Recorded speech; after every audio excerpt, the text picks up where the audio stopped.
Hi, Paul Beveridge here from Retention Guru. And in this short clip, I'm talking to Matthew and Mo from the Lifts podcast, where Mo asked me the question about the differences internationally in terms of retention. He's asking questions about, operators that exist in different markets. And I break down what we've seen in the data when we've worked with these international businesses. This year alone, we've worked with a business that's in 7 different countries, and we were able to show them the slight variations in what goes on within their business based on region of the world. Now, if you've got any questions or comments, or you want to get in touch, just pop them in the box down below. Alternatively, you can email me at paul@retentionguru.co.uk, and I'll get back to you just as soon as I can. For now, enjoy the clip, and I'll see you again soon. Take care. Bye. I'm sure we could spend an entire episode on this next question I have for you here, but because your work spans with operators really around the world, how do you view, I guess I'll take one step back, when you've seen international brands, and I've had experience having Equinox go to the UK or SoulCycle go into Canada and then the UK, Pure Gym more recently acquired Blink and come to the US, they don't find the success that they have in their domestic market. You're seeing brands like Basic Fit go internationally, pick up a different modality like they did in Germany to go into franchising. You're seeing brands like Gym Nation do a tremendous job in the Gulf region. And I think the strategies really, one, consumers are very different and fickle around the world in their own way. The strategy needs to be very, very different. I guess the first part of the question is what do you see differently around the world? And maybe you could break it down by markets, US, Europe, the Middle East. And then how should operators be thinking about these markets differently? So let me work backwards. How do I think they should be thinking about them? I think it's, and I can't remember the exact term, it's driving me mad, but it's like nationally representative, locally relevant. So it's modifying your product to match the environment you're working in. I travel, like you said, I travel all over the world. I see Starbucks all over the world. I don't see the same products in Starbucks all over the world.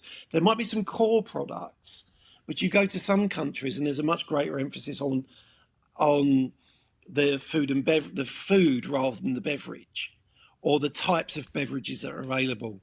You go to one of the ones that I was aware of when I was in the Middle East recently was the home brand from its home country would often have, I'm going to call them carpet tiles. That might sound a little bit old fashioned, but it's a carpet type flooring throughout the gym. Every locally developed brand had hard tiling. And everywhere you go, it's hard tiling because that makes sense in that environment. But I think, the operator coming in went, this is what we do in our home country, we're going to drop that in, and it just didn't work. Even down to how people use showers. I was in Norway last week, and I was in a gym that has no staff. It's fully unmanned. Like, if you can be fully unmanned, it's like no staff. They have some personal trainers work there, but there's no staff. Culture in Norway is when you arrive, you take off your outdoor shoes and you put on your workout shoes. And there were racks full of shoes of people who that's the normal thing to do.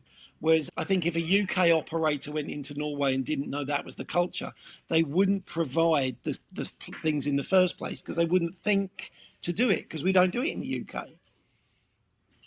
So I think they have to be really mindful, and I think having a local understanding of what's going on can really, really make a difference. I think, and I could be wrong with this, when Pure Gym in the US converted the Blink clubs into more of a pure model, people were outraged by the entry pods because of the way they opened and closed. It was weird for me. I was like, what?